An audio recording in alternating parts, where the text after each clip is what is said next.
পাতায় ভাজা রুই মাছ ভীষণ টেস্টি হয়, হয়তো একটু সময় লাগে কিন্তু ভীষণ টেস্টি এই রান্নাটা। আসুন দেখে নেওয়া যাক। এর আগে আমি শেয়ার করেছিলাম কাঁচা রুই মাছের ঝোল, আপনারা চাইলে আমার চ্যানেলে গিয়ে দেখে আসতে পারেন। সেটা ভীষণ পছন্দ করেছে সবাই এবং সেই রেসিপিটাও ভীষণ টেস্টি হয়। অনেকে বলবে কাঁচা গন্ধ থাকে, কিন্তু একেবারেই না, এই ভাজাটাও কোনো গন্ধ থাকবে না, ভীষণ টেস্টি হয়। কিভাবে বানিয়েছি দেখুন। তাওয়া নিয়েছি, তাওয়ার মধ্যে একটা কলা পাতা বিছিয়ে দিয়েছি আর একটা মশলা বানিয়ে নিচ্ছি। সর্ষে, ধনে, জিরে অল্প পরিমাণে দিয়েছি, হাফ চামচ করে দিয়েছি। তার মধ্যে লবণ দিয়েছি, যেহেতু সর্ষে দিয়েছি। কাঁচা লঙ্কা দিয়ে দিলাম, দিয়ে সামান্য জল দিয়ে ভালো করে এটা পেস্ট করে নেব। এবারে কলা পাতাটা খুব সুন্দর করে বিছিয়ে, কোনো তেল দিতে হবে না, কলা পাতাটা ধুয়ে পরিষ্কার করে নিয়ে তারপরে তাওয়ার উপরে পেতে তার সঙ্গে পেঁয়াজ, কাঁচা লঙ্কা আর টমেটো দিয়ে দেব। এবারে মাছের পরিমাণ অনুযায়ী আপনারা ব্যবহার করবেন। তাওয়াটা ছোট, ওই জন্য খুব বেশি পরিমাণে দিলে কিন্তু এখানে অসুবিধাই হবে। ওই জন্য একটা মিডিয়াম সাইজের আলু আমি দিয়েছি, আর সরু করে আলুগুলো পাতলা করে, একটু বড় সাইজ দেখতে লাগছে কিন্তু পাতলা করে কেটে দিয়েছি। কাঁচা লঙ্কা আর পেঁয়াজ আর টমেটো, আর এখানে মাছগুলো দিয়ে দিচ্ছি। দেখুন 4 পিস বড় সাইজের রুই মাছ নিয়ে নিয়েছি। তার মধ্যে আমি প্রথমে দিয়ে দিলাম লবণ। এটা একেবারেই মানে এই মাছে আর সবজিতে যা লবণ লাগবে সেই লবণটা কিন্তু একসঙ্গেই দিয়ে দিতে হবে।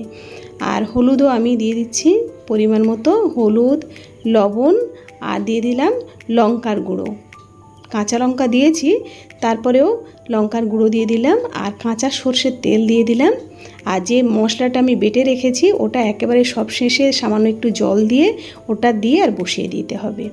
তারপরে আমি এটা সুন্দর করে হাত দিয়ে মাখিয়ে নেব। মাছগুলোর মধ্যে লবণ, হলুদ আর লঙ্কার গুঁড়ো খুব ভালোভাবে যায়, যেন সেরকমভাবে ঘষে ঘষে এরকম সুন্দর করে প্রত্যেকটা মাখিয়ে নেব। কোনো কাঁচা কাঁচা ভাব যেন না থাকে, সুন্দর করে মাখিয়ে নেব। মাছগুলো আগে মাখিয়ে নিচ্ছি আমি, তারপরে সব মানে আলু একসঙ্গে মাখিয়ে নেব। আগে মাছগুলো মাখিয়ে নিলাম, নিয়ে একটা সাইডে রেখে দিয়ে তারপরে আলু, পেঁয়াজ, টমেটো একসাথে এভাবে মাখিয়ে নেব। রেসিপিগুলো কেমন লাগছে আমাকে কিন্তু কমেন্ট করে না জানালে আমি বুঝতে পারবো না।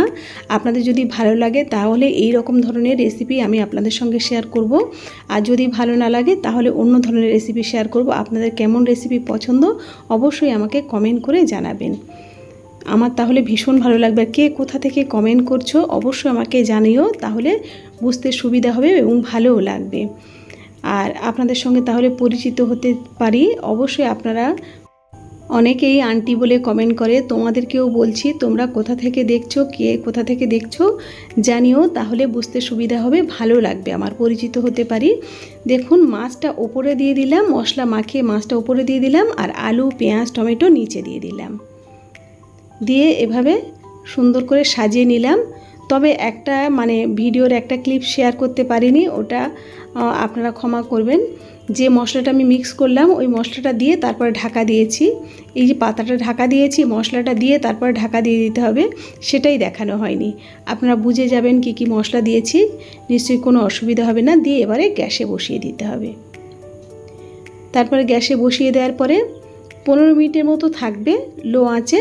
তারপরে দেখুন আমি তাওয়া থেকে নামিয়ে একটা থালার মধ্যে নিয়ে নিলাম, নিয়ে এবারে দেখিয়ে দিচ্ছি। দেখুন আবার থালাটা উল্টো পিঠ করে আবার পুড়িয়ে নিতে হবে।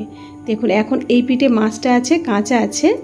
এবারে তাওয়াটা এইভাবে ধরে ঠিক থালাটার উল্টো দিকে একটু হাত দিয়ে আমি আপনাদের একেবারে দেখিয়ে দিচ্ছি। দেখুন এইভাবে ঘুরিয়ে দিতে হবে, ব্যাস। দেখুন এই পিঠটা পুড়ে গেছে। এবার অপর পিঠটা যে দিকটা মাছ আছে ওই দিকটা আর কিছুক্ষণ 10-15 মিনিটের মতো হবে লো আঁচে, ওই পিঠটা হয়ে গেলেই হয়ে যাবে। 10-15 মিনিট পরে আমি আবার নামিয়ে আপনাদের সঙ্গে শেয়ার করছি। দেখুন ব্যাস হয়ে গেছে। এবারে দেখুন তাওয়াতে কোনো কিছুই লেগে নেই। তারপরে আপনাদের সঙ্গে শেয়ার করব মাছটা কেমন ভাজা হয়েছে। দেখুন যে পিঠটা মাছ ছিল সেই পিঠটা আমি উল্টে দেখাচ্ছি। দেখুন